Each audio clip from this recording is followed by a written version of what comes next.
sommes fiers d'accueillir les milliers de personnes qui viennent visiter notre site, qui lisent des centaines d'articles qui sont publiés sur ce site, qui voient nos vidéos et qui sont abonnés à nos newsletters. En 6 ans, nous avons construit notre image, l'image d'une association antiraciste, laïque et universaliste. Je vais détailler un peu les deux premiers mots, antiraciste et laïque. Antiraciste, parce que nous nous spécialisons sur la dénonciation d'une forme de racisme que les grandes organisations antiracistes oublient. Nous dénonçons la dimitude qui a été documentée par Batior. La dimitude est un racisme systémique, c'est-à-dire qu'elle fait partie du système en vigueur, du système de société en vigueur dans un certain nombre de pays. La plupart des sociétés gérées par la charia émettent des lois racistes envers les non-musulmans qui sont traités comme des êtres de seconde zone, traités et considérés comme des êtres de seconde zone. Et nous sommes étonnés que les autres organisations antiracistes ne s'en soucient pas, parce que la dimitude va bien au-delà de quelques discriminations ou vexations. Vous vous souvenez tous du nom de Asia Bibi, cette jeune chrétienne pakistanaise qui a passé 10 ans en prison pour avoir bu l'eau d'un puits réservé aux musulmans. Ça, c'était au Pakistan. Mais les lois de la dimitude impliquent que les musulmans, dans le monde entier, doivent être exécutés, sauf, première condition, sauf s'ils se convertissent à l'islam, ou alors s'ils sont membres d'une religion ayant un livre révélé, comme les juifs, les chrétiens, les bouddhistes et les hindouistes. Ils ont alors le droit de vivre, mais en tant que dhimmis, des êtres méprisés et discriminés, et il faut leur faire sentir à tout moment qu'ils n'ont pas choisi la bonne religion. Ces règles de la dimitude font partie de la culture musulmane et sont enseignées aux jeunes musulmans. Et forcément, on les retrouve en France. Et c'est là qu'on peut s'étonner que les associations antiracistes ne réagissent pas. C'est en France que des jeunes musulmans considèrent que la charia est au-dessus des lois de la République. Ils tolèrent la délation des autres religions, mais ne tolèrent pas que l'on critique l'islam ou le prophète. La dimitude en France, et en Occident en général, dans tous les pays qui ne sont pas sous la charia, la dimitude est au moins un état d'esprit. Donc une forme de racisme, la dimitude. Mais un racisme peut en cacher un autre. Je viens de dire les juifs et les chrétiens, mais aussi les femmes, les noirs, les étrangers, et également le colonialisme islamique. L'islam a colonisé de nombreux pays avec le principe que je venais de vous dire, les non-musulmans tués, convertis, sauf s'ils sont dhimmis. Mais en Europe, de nombreux pays, la Hongrie, la Bulgarie, la Serbie, la Grèce, la Roumanie, ont été des provinces de l'Empire ottoman. L'état d'esprit de la dimitude a joué un grand rôle dans les génocides dont étaient victimes au XXe siècle les chrétiens arméniens, assyriens et grecs pontiques. Ce colonialisme continue aujourd'hui dans de nombreux pays, notamment en Afrique, avec les islamistes radicaux. Il n'y a pas de coexistence possible parce qu'ils veulent imposer leurs règles. Et la dimitude est indissociable du djihad. Et Batior a montré que le but des islamistes est de convertir le monde à l'islam par la guerre ou la persuasion. Alors oui, le 7 octobre, fracture française. C'est le titre de ce livre que nous avons constitué à la suite de notre premier colloque en 2024. Les répercussions du 7 octobre en France. Avant la fracture du 7 octobre, nous avions vu depuis quelques années des fissures qui se préparaient. Pas encore des fractures, mais des fissures. Il y a eu l'affaire Al-Doura en septembre 2000, où un film de propagande antisémite a été pris pour un reportage de télévision. Il y a eu la marche contre l'islamophobie en novembre 2019, où une partie de la gauche est venue cautionner ce que Pascal Bruckner nomme dans le livre, dans notre livre, un racisme imaginaire. Et puis est arrivé le 7 octobre, ce massacre commis par le Hamas, et le 8 octobre, les manifestations anti-israéliennes et anti-juives commençaient avant même une quelconque riposte d'Israël. Et aujourd'hui, ce n'est même plus une fracture, c'est une faille, c'est un précipice. L'inver- l'invec- pardon, L'inversion victimaire est devenue courante. On tue un jeune homme et c'est de sa faute. Et alors que le peuple iranien est massacré, la gauche, qui est supposée défendre des valeurs humanistes, cette gauche est aux abonnés absents quand elle ne défend pas les mollahs. C'est une faille gigantesque devant nous où sont engouffrées les valeurs.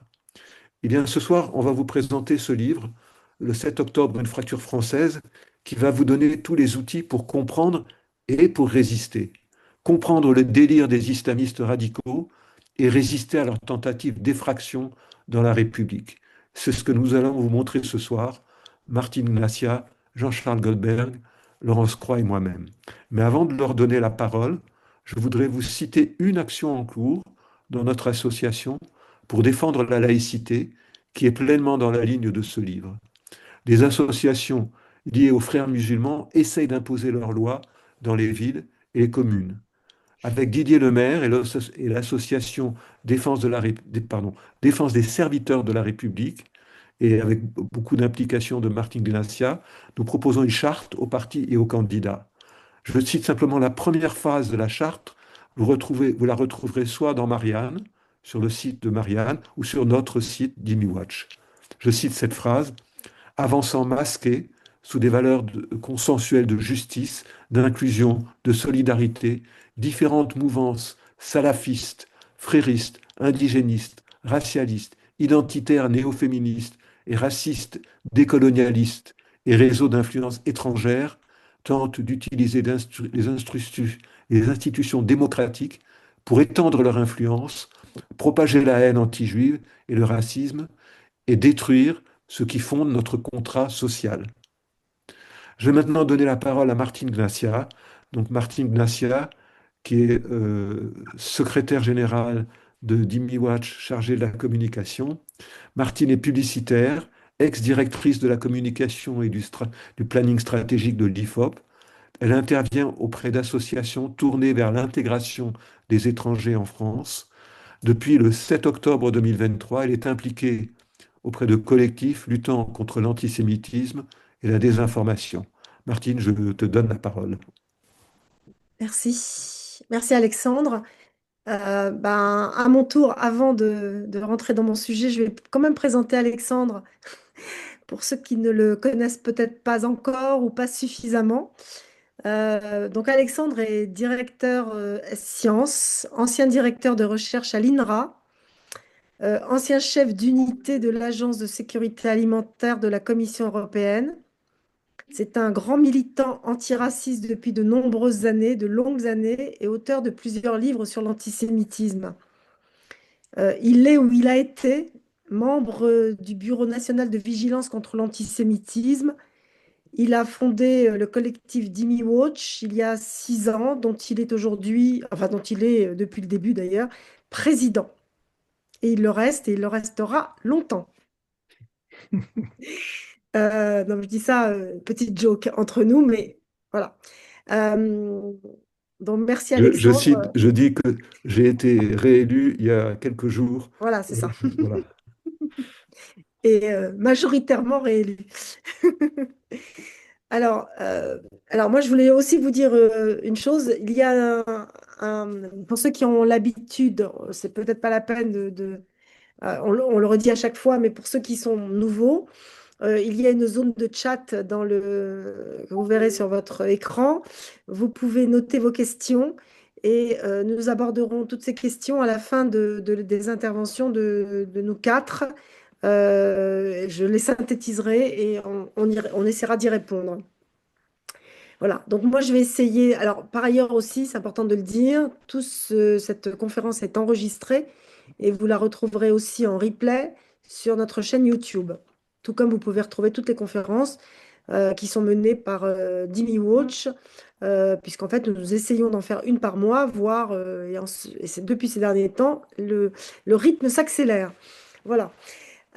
Donc en fait, moi je voulais vous parler de la raison pour laquelle finalement ce livre est utile, puisqu'en fait on est dans une soirée entre guillemets de promotion de ce livre, mais de promotion objective. Voilà, donc pour moi, il y a un certain nombre de points importants. Je pense que chacun va aussi y revenir pour dire aussi les raisons pour lesquelles c'est important. Il y a plein de raisons. Pour moi, la première, c'est que il me semble qu'il est le seul, ou en tout cas le premier ouvrage qui va décrire l'impact du 7 octobre sur la société française. Donc pas seulement l'événement en lui-même, ça, il y a eu beaucoup d'écrits sur le sujet, mais ce que ça veut dire de notre société, ce que ça a révélé de nous, de nos fractures, nos paradoxes, nos aveuglements, nos oppositions profondes à l'intérieur de notre société française. Ce livre a l'avantage et la force de mettre en clair des idéologies qui travaillent et fracturent le pays. Donc effectivement, aujourd'hui, si on veut être au point de l'évolution du marxisme, le wokisme, les dérives identitaires, les extrêmes de tous bords qui ne cessent d'émerger, de s'exprimer, dans ce livre, il y a énormément de réponses sur ce sujet-là. On va, dans ce livre, on ose nommer les choses et on ose et on se permet, en tout cas, on analyse pour en démonter les mécanismes. C'est important. C'est un livre qu'on a réussi à, qui est riche aussi parce qu'il est riche de regards croisés, regards de psychanalystes. On va revenir tout à l'heure sur les noms et quelques intervenants de l'ouvrage. Psychanalystes, historiens, philosophes, enseignants, ingénieurs, publicitaires, anthropologues, démographes, etc. Des parcours différents, des sensibilités diverses, mais un socle commun qui est la défense de la laïcité, de la liberté et de l'exigence de la vérité. C'est un livre qui dénonce l'antisémitisme, mais aussi toutes les formes de racisme et toutes les servitudes qui naissent du racisme. Il ne, il ne cherche pas à hiérarchiser les haines, comme certains cherchent à le dire parfois, mais au contraire, on ne cherche pas à hiérarchiser les haines, on les combat, bien au contraire. C'est aussi un livre qui va révéler les nouvelles formes d'antisémitisme et sa face qui est apparue de façon criante après le 7 octobre, sa face cachée qui est l'antisionisme.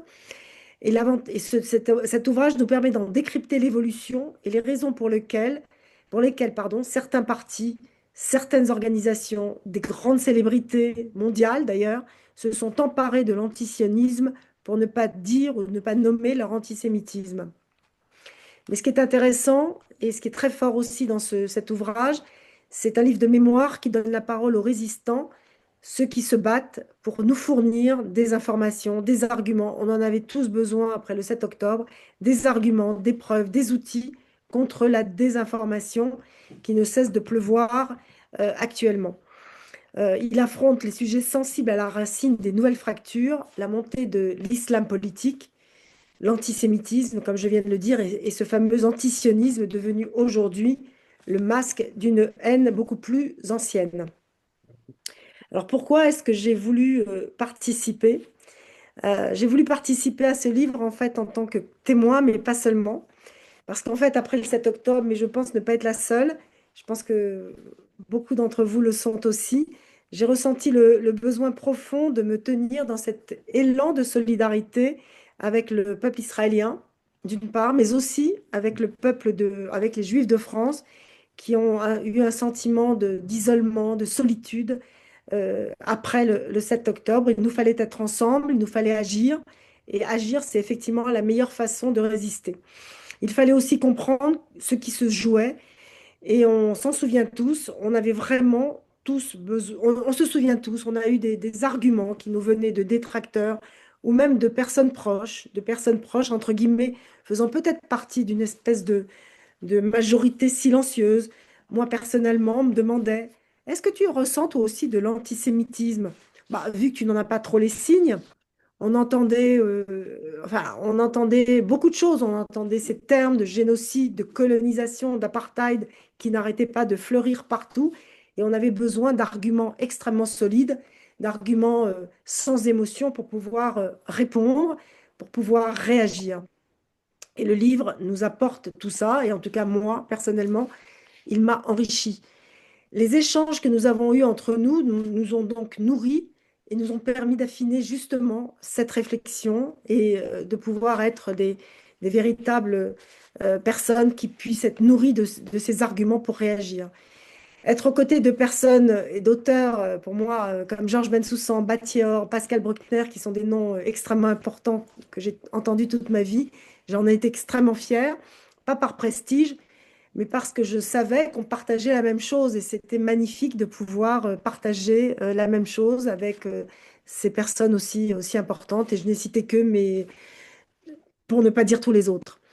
Et puis, j'ai aussi voulu, et ça m'a paru très important, me battre au sein d'une communauté plus large lors de la rédaction de cet ouvrage. Des juifs comme moi, mais aussi des non-juifs, il y en a beaucoup, des ex-musulmans, et ça, il y en a beaucoup. Et ça, c'est fabuleux de pouvoir discuter, échanger avec toute cette communauté de gens. Donc, une communauté élargie qui est exactement à l'image de ce que veut représenter Dini Watch, une pluralité de cultures unie par une seule chose, la défense de la liberté.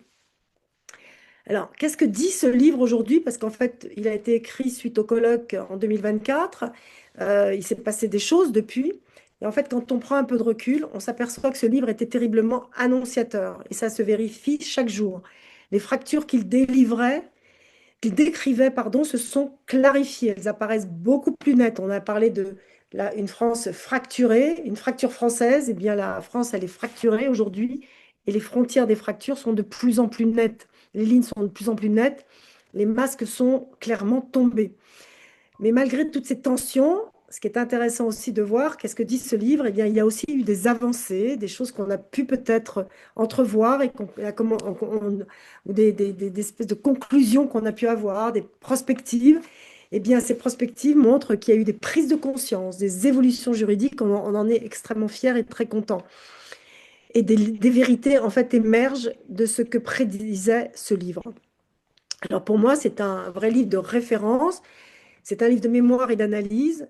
Ça permet de comprendre, pardon, que le 7 octobre n'a pas créé une fracture française, il l'a révélée, il l'a mise à jour. Et ce livre, pour moi, est extrêmement important actuellement, dans ces temps où nous devons voter, agir, réagir et réfléchir en conscience et en connaissance. Donc pour moi, c'est un outil pour tout citoyen français. Alors, je vais faire un focus sur une partie qui est la partie résistance, qui est la partie sur laquelle moi j'ai particulièrement travaillé avec euh, Jean-Charles Goldberg, qui va s'exprimer après moi. L'ouvrage, et que je présenterai aussi à la fin de mon intervention, plus en détail. Donc en fait, cet ouvrage, il est construit en trois parties. Il y a une première partie, état des lieux.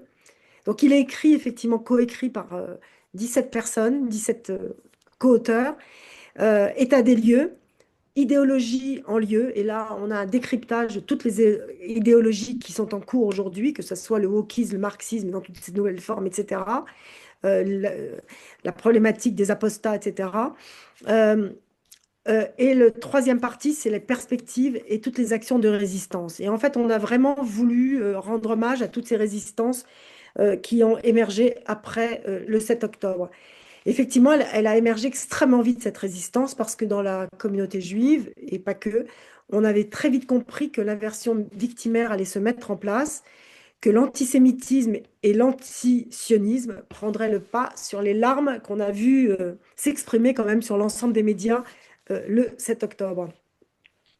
Dans ce chapitre, et ça m'a paru extrêmement important, et c'est intéressant de faire ce travail de mémoire, on a voulu rendre hommage à cette résistance massive, spontanée.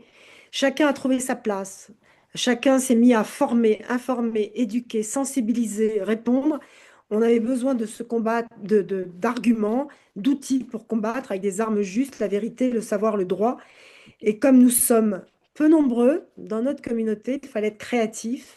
Et je trouve que ce chapitre, je l'ai relu, il reflète vraiment cette immense créativité qui a été mise en œuvre par tous ces collectifs de Nous Vivrons, à DDF, No Silence, pour ne pas tous les citer. En fait, ce chapitre est un vrai travail de mémoire parce qu'il faut que la mémoire reste, parce qu'aujourd'hui, l'information chasse l'information. On a eu besoin d'inscrire leur nom et de décrire les actions de ces organisations spontanées. Alors, certaines sont encore là, d'autres se sont estompées ou disparaissent après la libération des otages, mais il était important que leurs noms et leurs actions et leurs projets soient inscrits dans cet ouvrage. Ces actions de résistance, elles avaient vraiment toutes comme toile de fond la lutte contre l'antisémitisme et son masque, l'antisionisme. Elles ont permis aussi de mettre à jour, et ça a été un grand choc pour nombre d'entre nous, que l'antisémitisme n'est pas que l'apanage de l'extrême droite, mais qu'il s'est enraciné dans la gauche, gauche que beaucoup d'entre nous avaient aimé, et moi j'en fais partie. Nous l'avons vu clairement lors de manifestations auxquelles nous avons participé, souvent aux côtés de Nous Vivrons, dans les universités et dans les propos d'une certaine gauche aussi. Mais ce dont j'ai envie de me souvenir, c'est vraiment de ce travail de collecte et surtout de ce courage exemplaire des organisations juives de France, mais aussi de la grande solidarité immense d'une grande partie du peuple français qui nous a soutenus et accompagnés dans ce travail. Donc moi j'ai envie de dire pour terminer, enfin pour terminer j'ai encore un tout petit peu, non je ne termine pas complètement, pour poursuivre plutôt, le combat continue évidemment. Alors il continue de façon peut-être un petit peu plus organisée que ça ne l'était au départ. Comme je disais tout à l'heure, certains acteurs se sont inscrits dans le paysage politique français. Nous vivrons par exemple, moi j'en suis très fière. On les a suivis, on est auprès d'eux. C'est devenu un acteur visible. Donc, Nous Vivrons monte énormément de happenings. Je pense qu'on reviendra tout à l'heure sur les actions qu'ils mettent. Ils montent des happenings contre l'antisémitisme et sont phonés l'antisionisme. Mais aujourd'hui, c'est un acteur visible, légitime, consulté dans la sphère publique. Je crois ils ont été invités à l'Élysée il y a peu de temps. Et aujourd'hui, enfin, moi, je suis très fière que ces gens-là soient aujourd'hui entendus par nos autorités. J'ai envie de parler aussi de Dimi Watch, dans lequel moi je suis rentrée après le 7 octobre. Pour moi, Dimi Watch joue vraiment, et j'ai l'impression de plus en plus, hein, ce rôle majeur d'alerte et d'information. Alors, il ne parle pas que d'antisémitisme, il va mettre à jour tous les sujets qui sont enfouis sous ces sujets de dimitude. L'esclavage pratiqué par les islamistes, ça va être un sujet qui va être prochainement abordé.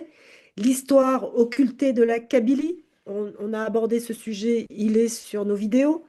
Les chiffres contestables du Hamas qu'on a analysés dès qu'ils sont sortis avec une démographe, une chercheuse, et qui sont aujourd'hui, qui ne sont plus revendiqués par le Hamas, on en est très content d'ailleurs. Et là, pareil, il y a un article sur notre site. La situation des apostats en France. On en a une vidéo avec Sonia Zadig, extrêmement intéressante, parce que ce n'est pas un sujet mineur, mais c'est un sujet majeur qui révèle aussi une grosse fracture française. Et puis, l'islamisation de certains territoires abandonnés par la République. Et là, je vous renvoie à une récente vidéo avec Marie-Laure Brossier, ex-élue de 2014 à 2020 de Bagnolet, et qui a vécu cela dans sa chair, j'ai envie de dire, dans cette ville de Bagnolet. Et c'est extrêmement passionnant. Tout à l'heure, Alexandre en a parlé, donc on a parlé de la charte contre l'entrisme. Je pourrais peut-être juste rajouter une chose, c'est qu'on a 40 signataires de prestige: Elisabeth Badinter, Elie Chouraki, Noël Lenoir, René Frégosi, pour ne pas tous les citer. Et voilà, et si consultable effectivement sur notre site et dans les colonnes du magazine Marianne. Alors, il y a aussi aujourd'hui des avancées politiques. En juin 2026, devrait être votée la loi menée par Caroline Yadan, qui vise à lutter contre les formes renouvelées de l'antisémitisme. Et ça, c'est un exemple, et on sera très heureux qu'elle aboutisse. Voilà.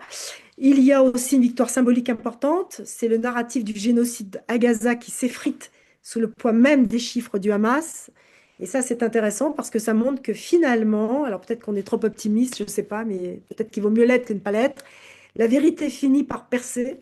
On ne peut pas finalement, à vie, instrumentaliser indéfiniment des morts. On ne peut pas bâtir une idéologie uniquement sur le mensonge. Et c'est exactement ce qu'ils ont fait. Et je vous invite à lire l'article et l'analyse de Michel Fayad qu'il a donné aussi dans les colonnes de Atlantico et qu'on a repris sur notre site. Alors pour finir, et ça va servir pour moi de conclusion, j'ai envie de vous lire deux passages qui m'ont particulièrement marqué. Celui de Fadila Maroufi qui intervient dans l'ouvrage dans une partie qui s'appelle La violence avec le sourire. Beaucoup d'entre vous la connaissent, je pense, puisqu'en fait, depuis le 7 octobre, on la voit partout. Elle est anthropologue engagée. Elle a observé à Bruxelles la montée du fondamentalisme islamique au cœur même des familles. Et dans cet article-là, elle souligne le rôle des mères dans la transmission du radicalisme en Belgique et son installation lente et à bas bruit auprès finalement des musulmans, belges en tout cas, mais on peut extrapoler que ça peut effectivement se dérouler un peu de la même façon, peut-être sous nos terres, sur nos terres. Donc donc en fait, ce qu'elle a fait, et je pense que elle en a beaucoup parlé sur les médias, mais je préfère le redire parce que c'est extrêmement important. Elle a infiltré les sœurs musulmanes et les salafistes de Bruxelles pour un mémoire de fin d'études d'anthropologie. En fait, ce mémoire devait durer 6 mois. Finalement, ça lui a pris 3 ans. Elle a compris qu'il se passait quelque chose d'essentiel chez ces femmes. Et dans ce milieu très particulier, elle s'est rendue compte que ces femmes devenaient d'une certaine façon des soldats d'Allah, alors qu'elles ne l'étaient pas au départ. Voilà. Je vais lire son texte, une partie de son texte, enfin quelques lignes. La plupart, donc c'est ses phrases à elle, la plupart de ces femmes, ces mères, venaient dans des mosquées pour étudier l'islam, pour apprendre ce qu'elles estimaient être un vrai islam, pas celui des recruteurs pour Daesh. Quand je leur demandais pourquoi elles étaient là, elles m'ont répondu, c'est parce qu'elles ne voulaient pas que leur fils ou leur fille partent en Syrie ou en Irak.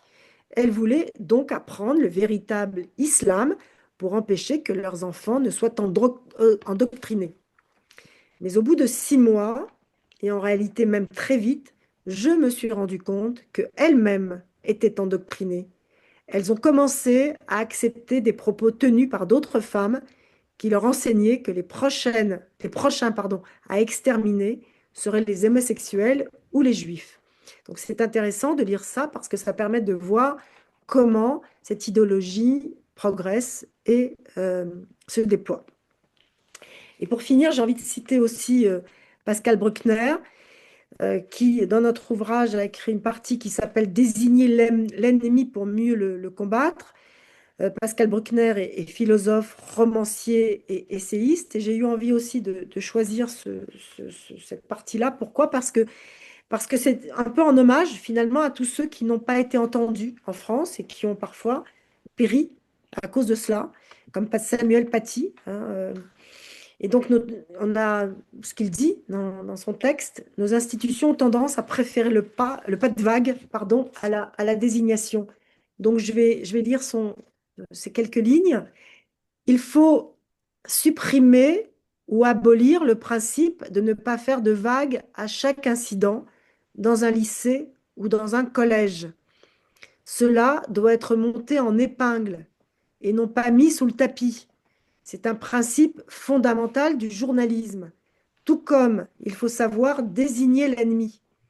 Nous avons une incapacité en France et dans les démocraties à désigner notre ennemi, de peur de paraître haineux ou agressif. Et ça me sert de conclusion. N'hésitons pas à désigner qui est notre ennemi. Voilà, donc j'en ai fini pour mes commentaires, mes observations. Je vais laisser la parole à Jean-Charles Goldberg, que je vais présenter tout de suite. Alors, Jean-Charles, j'ai repris la bio qui est dans le bouquin. Donc, il est ingénieur, il est industriel dans l'industrie textile. Il est un grand militant universaliste des droits de l'homme, défenseur inconditionnel de la laïcité. Depuis le 7 octobre qu'il a suivi en direct, l'alerte, l'attaque, dès 5 heures du matin ou 6 heures du matin, il a décuplé son investissement pour comprendre et lutter. Il est aujourd'hui vice-président de Dimi Watch. Je te donne la parole. Merci Martine, mais dis donc, que reste-t-il à dire? Voilà. Donc, je vais à mon tour parler de ce livre. Bonsoir à tous, bien sûr, avant. Le 7 octobre restera comme une date qui a bouleversé Israël, mais aussi nos sociétés occidentales. Ce jour-là, un massacre d'une violence inouïe a été commis par le Hamas. Mais ce qui a suivi a également constitué un choc moral et politique pour beaucoup d'entre nous. Car le 7 octobre n'a pas seulement déclenché une guerre au Moyen-Orient, il a aussi révélé certaines fractures profondes dans notre société. C'est pour comprendre ces fractures qu'a été publié l'ouvrage collectif 7 octobre, une fracture française, qui réunit 17 auteurs. C'est beaucoup 17 auteurs, et ce ne sont, parmi eux, il y a vraiment des têtes.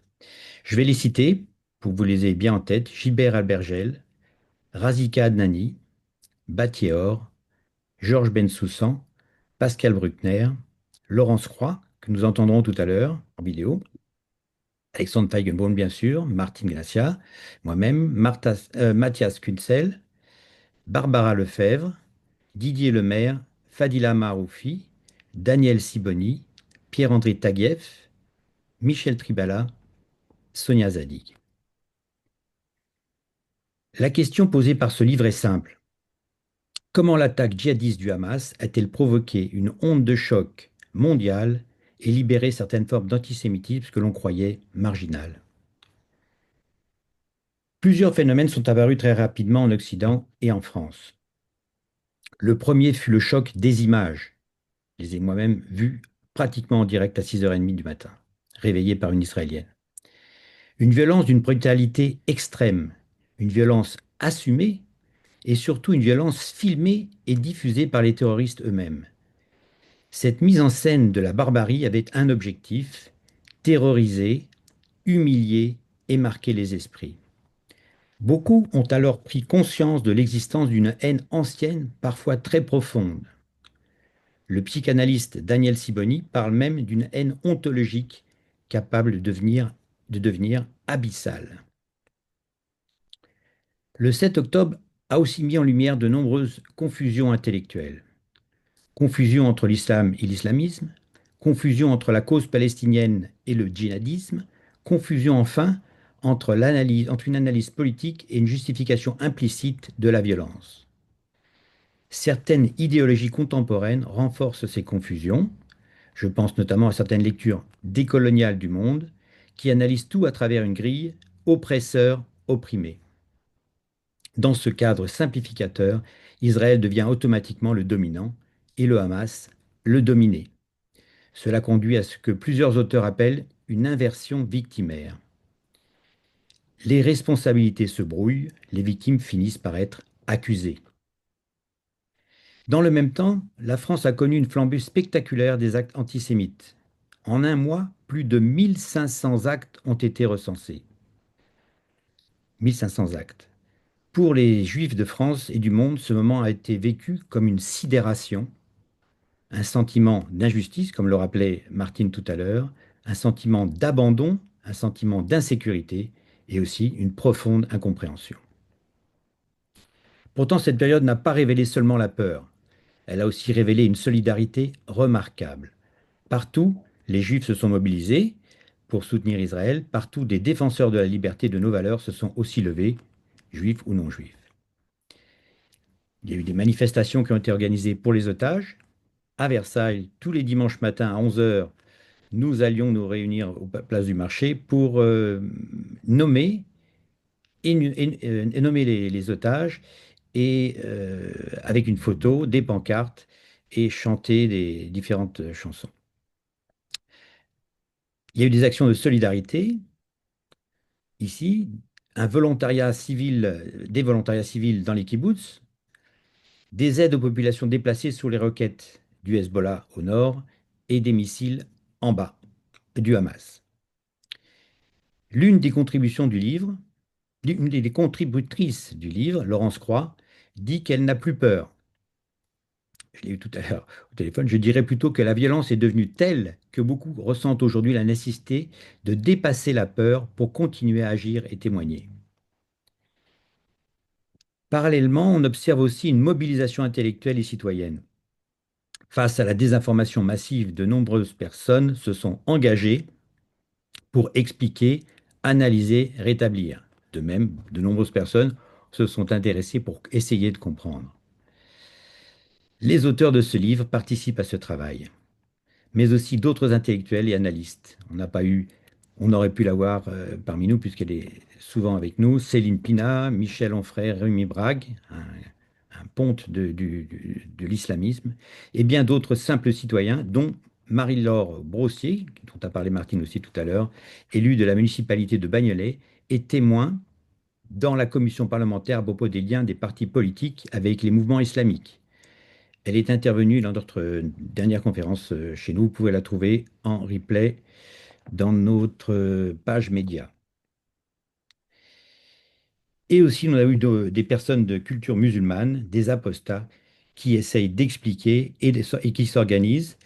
Ça ne se voit pas beaucoup. On voit quelques têtes comme Sonia Zadig, citée par Martine tout à l'heure, et puis Fadila Maroufi. Mais beaucoup d'apostats se réunissent secrètement sur les réseaux sociaux. Tous appellent à reconstruire un front républicain et universaliste. L'idée de ce livre est donc née après un colloque organisé en 2023. Nous avons voulu prolonger cette réflexion et en garder une trace écrite. Pourquoi? Plutôt que de faire un résumé complet de l'ouvrage, je voudrais évoquer brièvement quelques idées fortes des auteurs.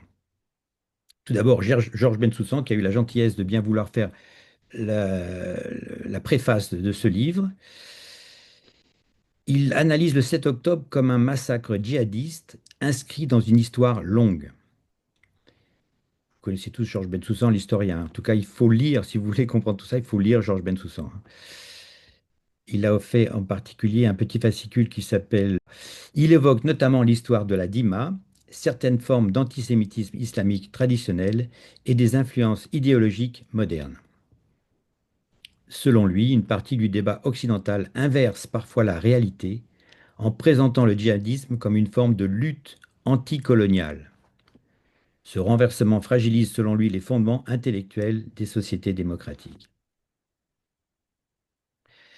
Laurence Roy, qui devait venir ce soir, qui va venir peut-être plus tard, parce qu'elle est retenue justement, elle fait partie de l'association euh, qu'a cité Martine Guélassia tout à l'heure, et sur laquelle on a fait une vidéo pour que vous puissiez l'entendre. Elle répondra aux questions euh, par écrit si elle n'est pas là à temps.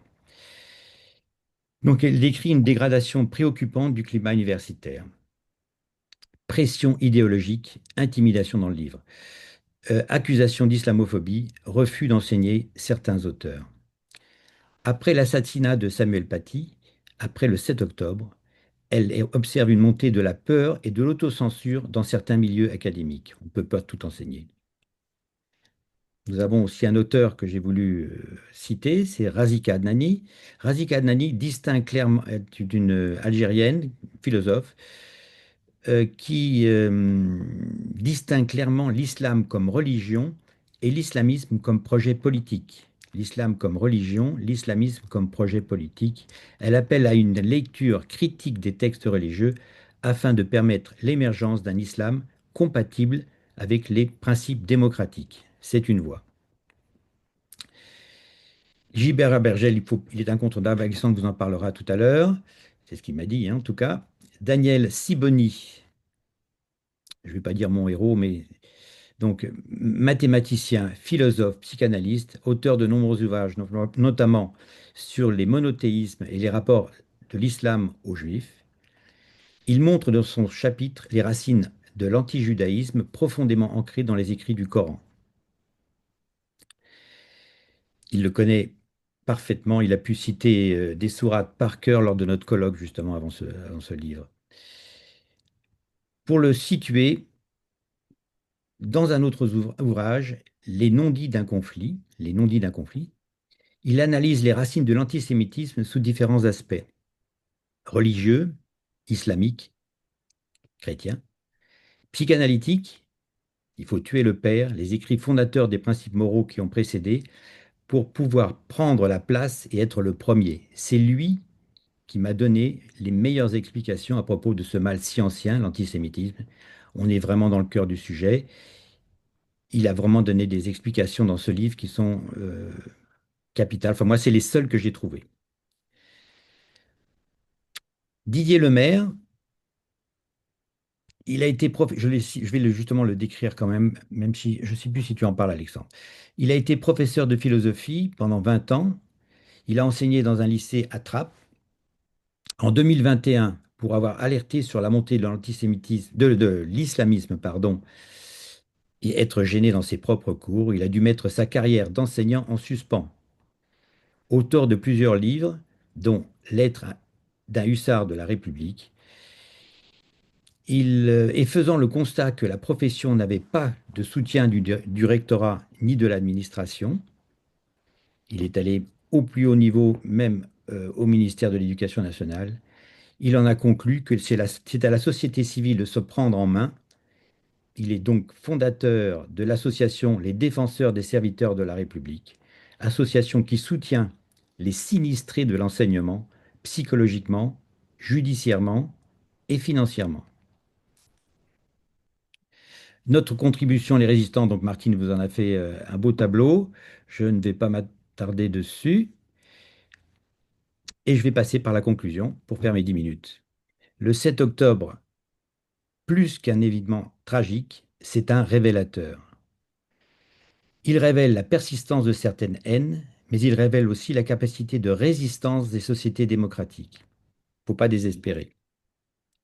L'avenir dépendra de plusieurs choses, de notre lucidité face aux idéologies de la haine, de notre capacité à défendre les valeurs de liberté et de laïcité, et du courage, que je souligne, que j'écris en gras, du courage de celles et ceux qui refusent la désinformation, de chacun de nous autour de nous, pour oser aborder tous les sujets tout autour de vous. Il ne faut plus avoir peur.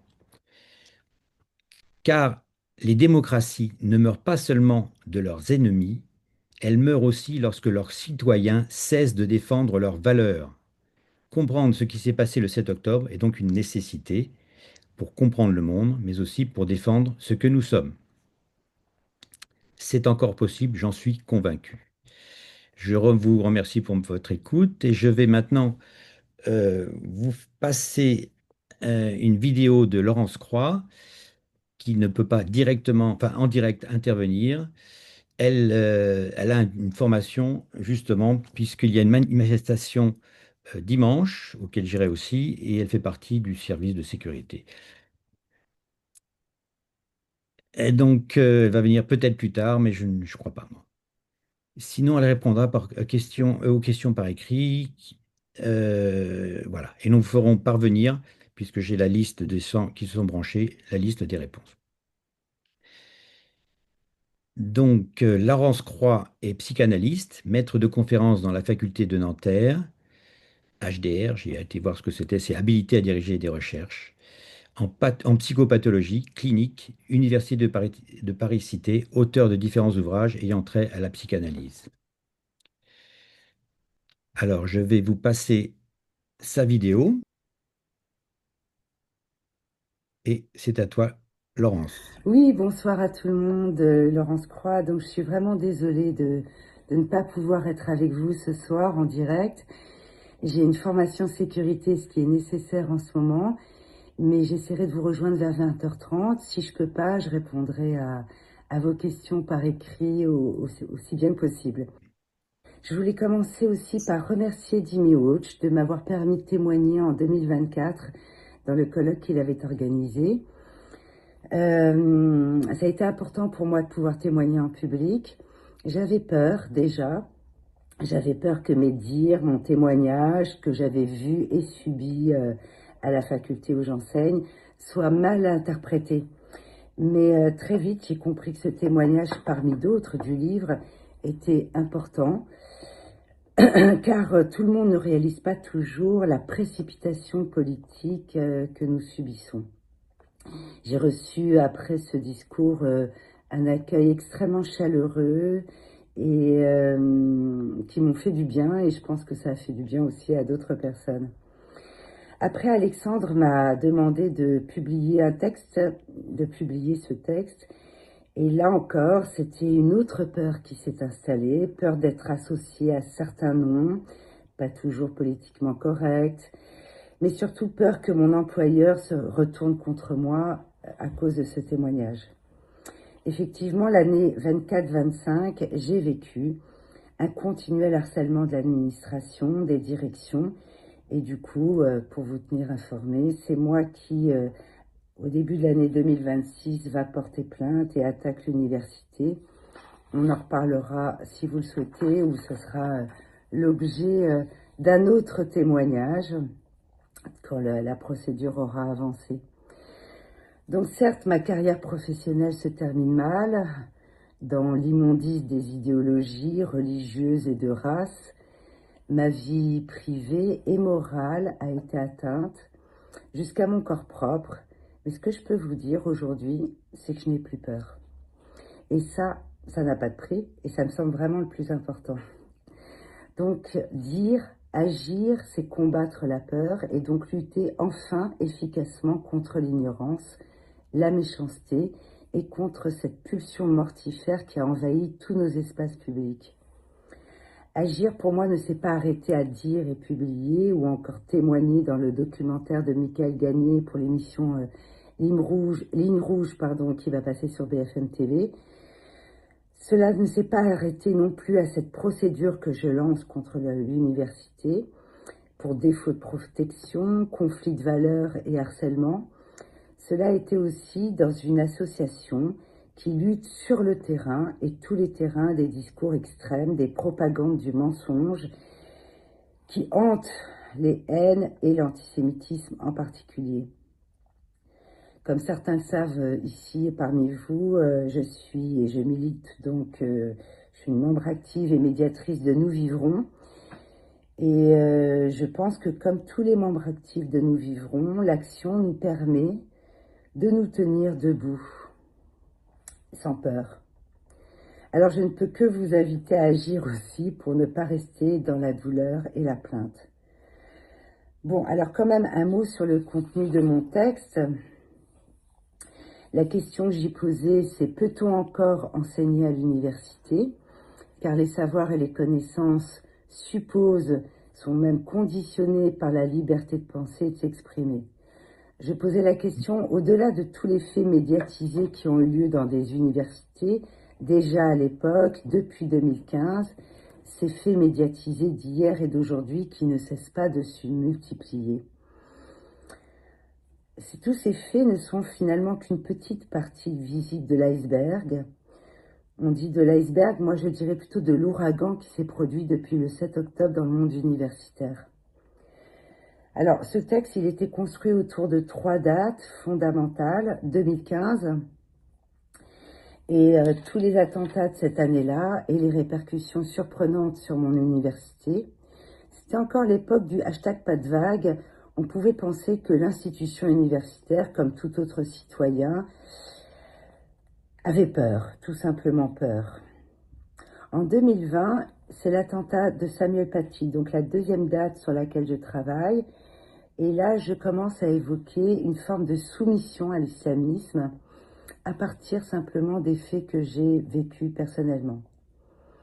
Et enfin, le 7 octobre 2023, avec son coming out immédiat et brutal de déchaînement de la haine de la France, de l'Occident et des thèses conspirationnistes qui nourrissent l'antisémitisme actuel. C'est une apothéose de la haine qui ne se camoufle plus, au mieux se dissimule derrière la défense des Palestiniens ou la haine d'Israël. Et nous n'en avons pas fini de ce déchaînement ou de cet ouragan.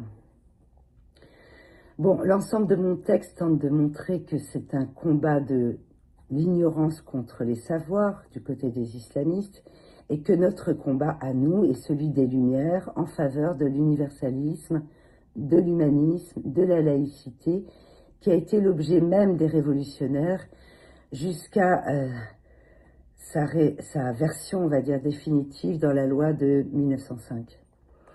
Alors pour finir aujourd'hui, je voudrais dire que les choses se sont grandement aggravées, comme vous le savez. Je pense avoir assez d'éléments pour dire que ce ne sont plus une minorité d'étudiants ignorants, violents, voire parfois pure racaille qui nous posent des problèmes, mais bien les institutions universitaires elles-mêmes qui sont le plus souvent, pas toujours, mais le plus souvent, endoctrinées par le discours élitiste et compagnie. L'université semble gangrénée jusqu'à la moelle.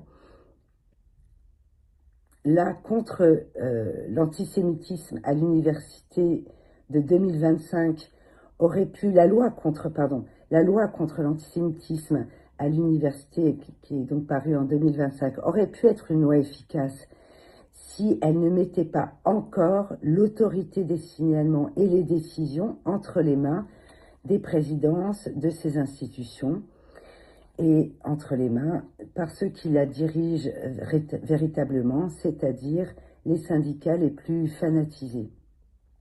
L'exemple de l'étudiante qui a exclu les juifs d'un groupe WhatsApp à la Sorbonne, juif ou porteur d'un nom juif, est significative qu'il faut en finir sur ces questions, au moins, parce qu'il y a aussi le problème des budgets des universités qui se posent, il faut en finir avec l'autonomie des universités. Si elles sont publiques, elles doivent se soumettre à leur ministère de tutelle. C'est trop facile, je trouve, aujourd'hui, de faire de beaux communiqués par France Université, qui est le conseil des présidences d'université, et de laisser libre cours à des présidences, d'offrir par exemple à Nanterre un local à l'association Point Levé, ou de ne pas financer le voyage de chercheurs en Israël, ou à une proposition de partenariat entre une fac parisienne et une université israélienne de ne pas répondre et se taire. Tant qu'il n'y aura pas une tutelle nationale forte, engagée sur les valeurs républicaines et sur la laïcité en particulier, les universités continueront de sombrer comme celle d'Everglade et d'autres aux États-Unis.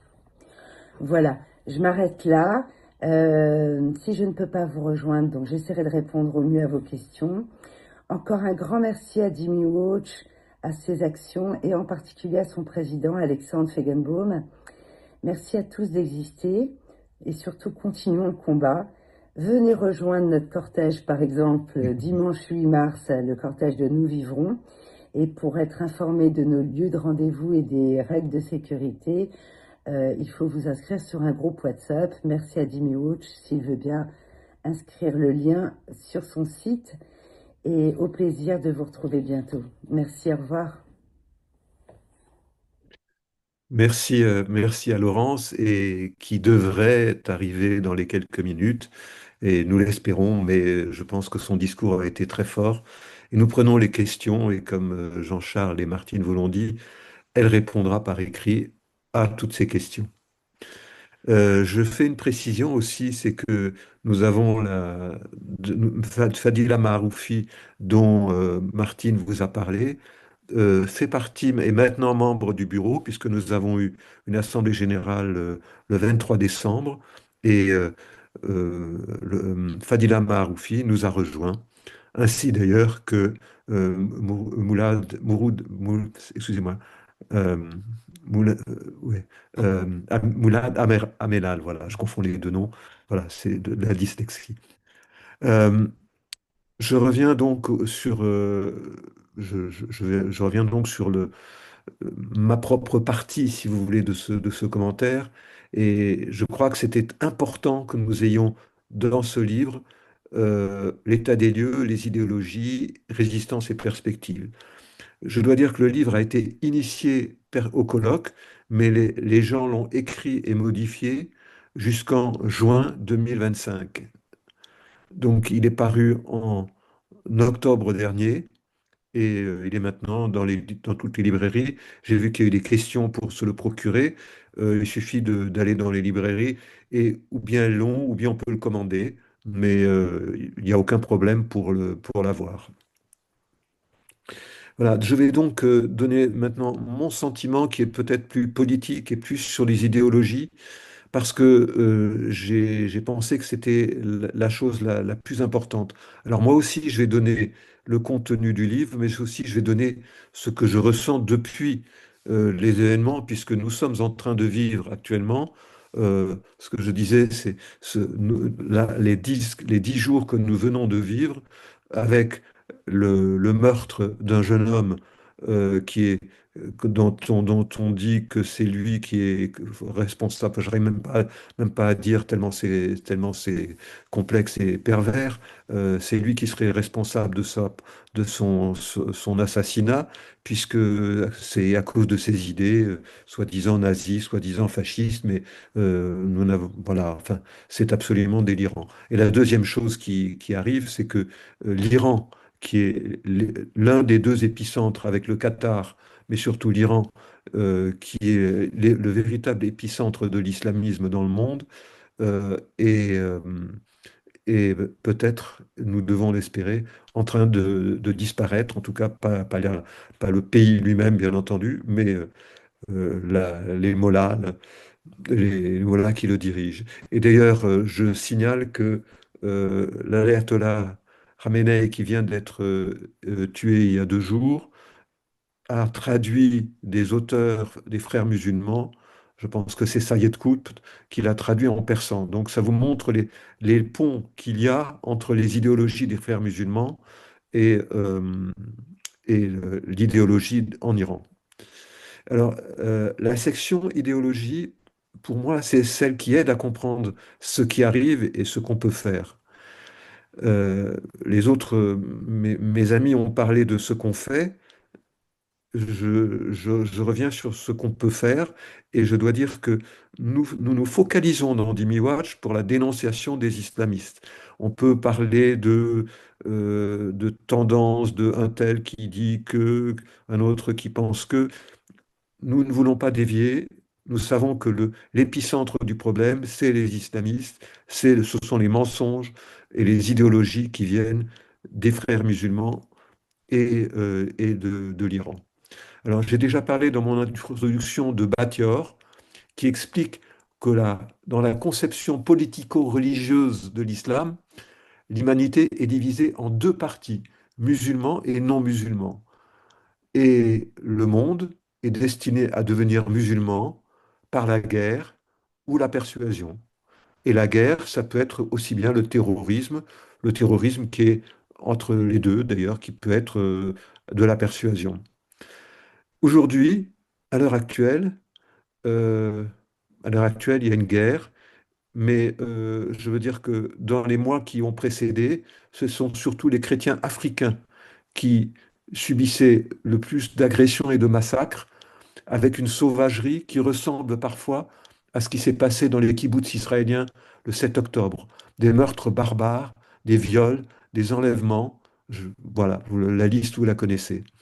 Euh, Aujourd'hui, ce qui se passe est encore d'une autre échelle, puisque nous avons un tout petit pays qui est Israël, qui se bat contre un pays qui est 10 fois plus grand que lui, ou 20 fois plus grand en surface, 10 fois plus grand en population, euh, euh, 10 millions d'un côté et 90 millions. Et pourtant, le monde se comporte souvent comme si c'était Israël le grand conspirationniste, voilà, le sionisme mondial, le grand ennemi de la planète.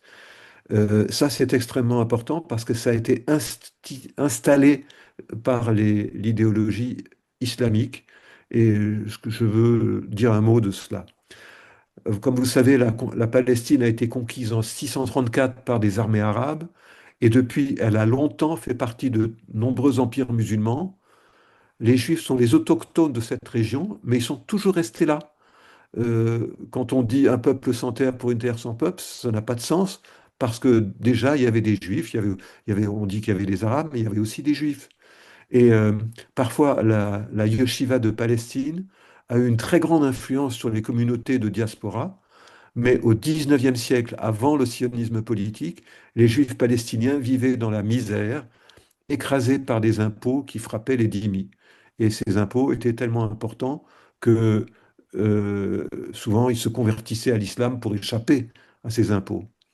Mais c'est en même temps à partir de la fin du XIXe siècle qu'en sont arrivés d'autres juifs, des juifs qui n'avaient pas du tout l'intention de se soumettre, qui arrivaient au contraire avec des idées de liberté et de fraternité. Ce mouvement a conduit en 1948 à l'indépendance d'Israël. Et je veux vous citer quelque chose un paragraphe de Venn-Soussan qui est dans sa préface et qui va beaucoup plus loin que ce qu'il a écrit dans le Que sais-je que citait Jean-Charles. Voilà. Car il s'agit bien de cela ici, l'émancipation des dhimmi juifs de la loi de l'islam, qui en avait fait depuis toujours des citoyens de seconde zone, des sujets diminués, rachetant par la dîma le droit de vivre. Telle est l'une des significations essentielles de l'existence de l'État d'Israël, la révolte des colonisés juifs contre leurs anciens maîtres musulmans. Je répète, la révolte des colonisés juifs contre leurs anciens maîtres musulmans. Et Georges Bensoussan ajoute une signification occultée dans la stupéfiante réécriture décoloniale de cette histoire. L'indépendance d'Israël, et donc, là c'est maintenant, c'est moi qui prends le relais, l'indépendance d'Israël est en effet un grand mouvement de décolonisation. Décolonisation après 30 ans de colonisation britannique, bien sûr, mais surtout après 14 siècles de colonisation islamique. Alors, retenez ceci, que c'est un mouvement de colonisation parce que vous allez voir qu'il y a un choc avec les idéologies décoloniales dont je vais parler il y a un instant. Mais je dois revenir sur ce qui s'est passé il y a exactement un siècle. Il y a un siècle, des nazis arabes qui n'aimaient pas du tout ces juifs-là, ces juifs qui ne voulaient pas se soumettre, les juifs qui arrivaient de Russie notamment. Et ces arabes ont pactisé avec les nazis allemands. C'était donc des nazis arabes qui pactisaient avec des nazis allemands. Alors, je vais vous poser une devinette. En 1933, les frères musulmans étaient environ 2000 membres. 2000, c'est pas mal. Dimi Watch, on aimerait bien avoir 2000 adhérents, même si on a plus d'abonnés. Mais bon, voilà. Mais c'était une petite, enfin une grosse association de quartier à l'époque. Mais un an plus tard, ils étaient 40 000. Qu'est-ce qui s'est passé en 1933? Bon, je vous n'avez pas la parole, mais je pense que tout le monde a deviné. 1933, les nazis ont pris le pouvoir en Allemagne et ils ont aidé les frères musulmans. Les islamistes radicaux, et je dis simplement islamistes, tout le monde comprend, ils ont fraternisé avec les nazis. Alors voilà des gens qui se prétendent de l'islam avec une très haute spiritualité. Ils ont fraternisé avec une organisation diabolique, matérialiste et anti-religieuse, les nazis. Et le célèbre moufti de Jérusalem, Amin al-Husseini, avait même l'intention de construire près de Hébron un camp d'extermination qui était semblable à celui d'Auschwitz. Dans notre livre, Pierre-André Taguieff explique la genèse de ces idéologies des islamistes radicaux, comment ils ont développé ce qu'il appelle un islamo-nazisme, qui s'est répandu dans le monde islamique et qui empoisonne la planète encore aujourd'hui, 82 ans après la disparition de Hitler. Le Hamas est l'héritier de cet islamo-nazisme et dans sa charte de 1988, il l'explique, il le dit. C'est pas la peine d'aller chercher plus loin, c'est lui-même qui le dit. Il dit qu'il faut tuer les juifs, et pas seulement les juifs de Palestine, tous les juifs. C'est toujours le projet nazi. Taguieff cite une interview hallucinante de Zaher Hussein, membre du comité exécutif de l'OLP en 1977, et je la cite. Le peuple palestinien n'existe pas. La création d'un État palestinien n'est qu'un moyen de poursuivre notre lutte contre l'État d'Israël pour notre unité arabe. En réalité, aujourd'hui, il n'y a pas de différence entre les Jordaniens, les Palestiniens, les Syriens et les Libanais. Ce n'est que pour ces raisons politiques et tactiques que nous parlons aujourd'hui de l'existence d'un peuple palestinien. Voilà. Et un peu plus loin, d'ailleurs, il dit que une fois que le peuple palestinien sera libéré, entre guillemets, dans cette même interview, il dit, bah, comme il y a aucune raison d'avoir un peuple palestinien, comme ça n'a pas de sens, eh bien, on va le fusionner avec la Jordanie. Alors que finalement, si on suit l'histoire des partages successifs, vous savez qu'il y a eu la déclaration Balfour et que la Société des Nations avait prévu, je ne sais plus si c'est 1920, mais à peu près, que de partager la Palestine en de faire donner la Palestine au peuple juif. Un an après, Churchill a obtenu le partage de cette Palestine en donnant les trois quarts à, à la Jordanie, ce qui est devenu la Jordanie, et les Juifs ont eu le quart restant, et ensuite ce quart restant a été redivisé, etc., etc. Et vous connaissez tout. Et les organisations islamistes soutenues financièrement et militairement par l'Iran, comme le Hamas, le Djihad islamique, le Hezbollah, ont appelé explicitement au djihad contre les Israéliens et contre ce monstre tentaculaire nommé sionisme mondial. Et donc, la propagande islamiste accuse les Juifs de coloniser la Palestine. Et je vous rappelle ce que je viens de dire de Georges Bensoussan, que les Juifs se sont décolonisés. Et c'est donc quelque chose qui est totalement euh, une incohérence totale. C'est de la propagande, on est dans la propagande. Alors, les intellectuels occidentaux de gauche, mais trop peut-être staliniens la plupart du temps, en tout cas antisémites, ont popularisé l'antisionisme en Europe. Et le premier pour moi, c'est euh, Maxime Redinson qui a écrit Israël fait colonial. Alors vous voyez l'inversion, et on est tout le temps dans l'inversion des victimes. Un peuple qui se décolonise devient colonisateur.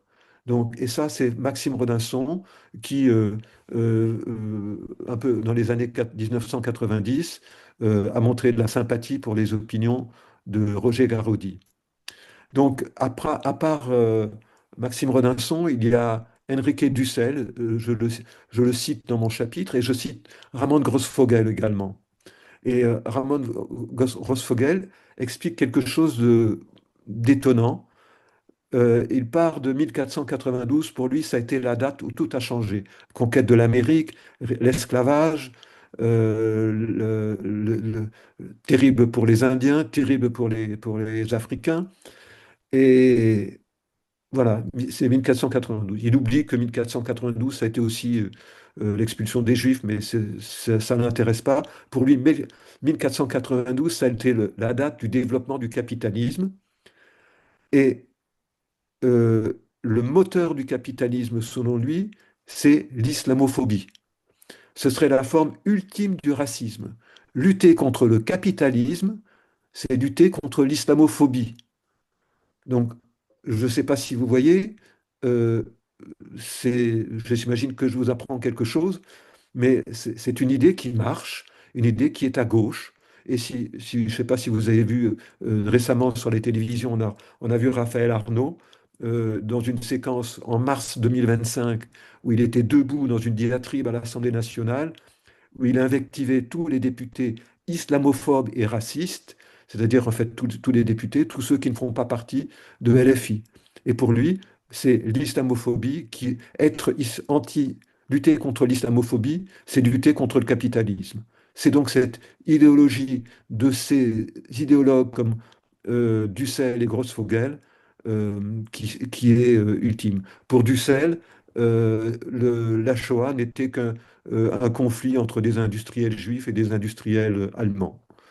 Vous voyez, enfin, voyez et ce sont ces gens-là qui ont influencé la gauche. Ces gens-là. Pascal Bruckner, dans le livre, désigne cette gauche dans son chapitre dont Martine vous a parlé, Désigner l'ennemi. Et je cite une phrase. Désigner l'ennemi, c'est désigner les complices intérieurs, les idiots utiles. Ce sont les groupes qui soutiennent l'islam politique, que je n'appellerai pas islamo-gauchiste, mais islamo-fasciste. Il n'y a plus rien de gauche dans la France insoumise qui a basculé dans son intégralité dans une forme de fascisme de gauche, pour prendre un terme qui était employé à l'époque de Mussolini. Ça, c'était vrai quand il a écrit ce chapitre, il y a un peu plus de 6 mois ou 8 mois. Bien, évidemment, c'est encore plus vrai aujourd'hui. Bruckner nous met aussi en garde contre le mot islamophobie. C'est un racisme, je le cite, c'est un racisme imaginaire. Le mot est réapparu avec l'affaire Rushdie après la révolution iranienne de 1979, qui est vraiment le point de départ du renouveau de l'islam politique. Il est utilisé contre Salman Rushdie, coupable d'être raciste, de piétiner sa propre foi et de donner des armes aux infidèles. Bruckner indique aussi qu'on peut piétiner le christianisme, le judaïsme. Vous avez le droit, alors maintenant je le cite, vous avez le droit de ne pas croire, de vous moquer des autorités ou de ridiculiser le pape, le Christ, les évêques ou de dénoncer les problèmes de pédophilie au sein de l'Église et du Vatican. Vous avez le droit de dire que la Bible est un ramassis de sottises pour enfants. En revanche, si vous dites la même chose de l'islam, vous êtes un raciste, et la sanction, c'est au mieux la dénonciation publique et au pire l'égorgement. Voilà la situation et les idéologies et les contradictions de ces gens-là. Et il conclut son chapitre en disant que la France s'honorerait en tant que république laïque à être le lieu d'accueil de tous les dissidents de l'islam. Et je rebondis sur ce qui a été dit tout à l'heure à propos des apostats. La République ne les protège pas. Ces apostats sont menacés de mort parce qu'ils ont renié la religion musulmane. On peut être chrétien et abandonner le christianisme, juif, abandonner les juifs. Mais si on renie l'islam, eh bien, on est menacé de mort. Et la République ne les protège pas et ils vivent des situations extrêmement difficiles. Et c'est ce que dénonce Sonia Zadig. Voilà. Je veux dire aussi un mot de Didier Lemaire qui a fondé l'association Défense des serviteurs de la République et avec qui nous travaillons en ce moment. Il dit que la mission première de l'école, tout à l'heure euh, on a parlé de l'université, mais l'école consistait à transmettre une langue commune et une culture, la culture humaniste, pour préparer les jeunes à devenir des individus singuliers et autonomes, libres de leur jugement et de futurs citoyens. En réduisant l'école à une sorte de garderie sociale, on a retiré toute autorité aux professeurs et vidé cette institution de tout sens. Je veux dire aussi un mot de Razika Adnani, qui est musulmane et qui reste dans sa foi musulmane, et elle propose une voie d'ouverture dans l'islam. Un islam qui n'est pas un islamisme, c'est-à-dire qui n'est pas un islam politique, est possible. Alors, moi, la phrase suivante, les deux phrases suivantes m'ont beaucoup impressionné. Aucun texte, quelle que soit sa nature, ne peut obliger l'être humain à être ce qu'il ne veut pas. Ce- Et c'est valable pour les musulmans vis-à-vis du Coran. Aucun texte ne peut obliger à tuer si on ne veut pas tuer. Rien n'empêche les musulmans d'aujourd'hui de construire à partir du Coran un autre islam compatible avec l'époque actuelle et les valeurs de l'humanisme.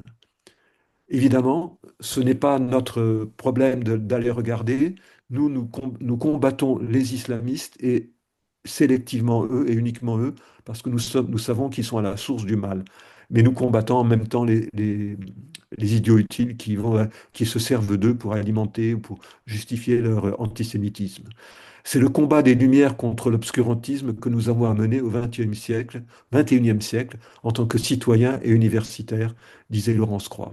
Je vais conclure par une remarque personnelle et des choses que j'ai apprises peut-être depuis, grâce au livre et grâce à mes co-auteurs, à nos co-auteurs, mais aussi de choses que j'ai lues plus récemment. Euh, vous savez que un an après les attentats du 11 septembre, Ben Laden a écrit une longue lettre aux Américains pour leur demander de se convertir à l'islam. C'était la tactique d'ailleurs du prophète qui écrivait, qui envoyait des messages à des groupes ou des populations en leur disant convertissez-vous à l'islam. Et s'ils refusaient, ils se sentaient victimes et donc il avait le droit de les tuer ou de se battre contre eux. Alors voici un extrait incroyable de la lettre de Ben Laden aux Américains. Cela nous fait rire, je lis, cela nous fait rire et pleurer de voir que vous ne vous lassiez pas de répéter vos mensonges inventés, selon lesquels les Juifs auraient un droit historique sur la Palestine, comme cela leur aurait été promis dans la Torah. Quiconque les contredit sur ce présent du fait est accusé d'antisémitisme. Mais c'est l'une des inventions les plus fallacieuses et les plus répandues de l'histoire. Ce sont les musulmans qui sont les héritiers de Moïse et les héritiers de la véritable Torah qui n'a pas été modifiée. Si la Torah a permis aux disciples de Moïse un droit sur la Palestine, alors les musulmans en sont la nation la plus digne. Alors, on n'y a pas prêté attention et ça peut paraître une divagation idéologique. L'islam a envahi et colonisé d'autres territoires comme l'Espagne, la Grèce. C'est sûr, ils veulent que ces territoires redeviennent musulmans. Mais la Palestine, c'est ce que dit Ben Laden, la Palestine est spéciale, c'est la terre de Moïse, de la Torah, du monothéisme. Par leur narratif, ils veulent s'approprier Moïse, la Torah, le monothéisme et la Palestine. J'avais assisté personnellement à un discours et la mémoire m'en est venue, ce souvenir m'en est venu avant-hier en préparant cette soirée. Nous avions assisté avec Tony et peut-être des gens Monique Sanders, si elle est dans l'assistance, à un discours de Faisal Husseini, un des leaders de l'OLP, dans un meeting pour la paix, entre guillemets, à l'UNESCO.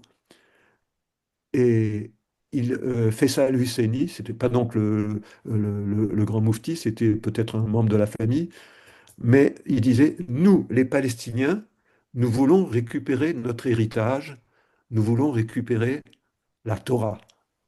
Alors il faut comprendre qu'en voulant récupérer Israël, en voulant en chasser les Juifs, les islamistes veulent récupérer le monothéisme, se l'approprier, ils veulent être les seuls monothéistes.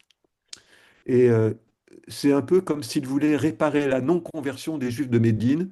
Et pour conclure, je vais citer l'historien Alain Dignat.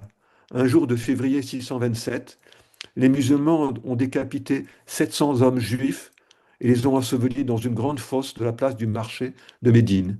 Ils se sont partagés les biens de la tribu, ainsi que les femmes et les enfants. Un seul juif aura accepté la conversion pour garder la vie sauve. Parce qu'ils avaient refusé son invitation à se convertir, Mahomet s'est senti victime de ces juifs et s'est donné le droit de les tuer sauvagement. Moi, je dirais le contraire. Je dirais qu'il y avait une grande dignité dans leur refus.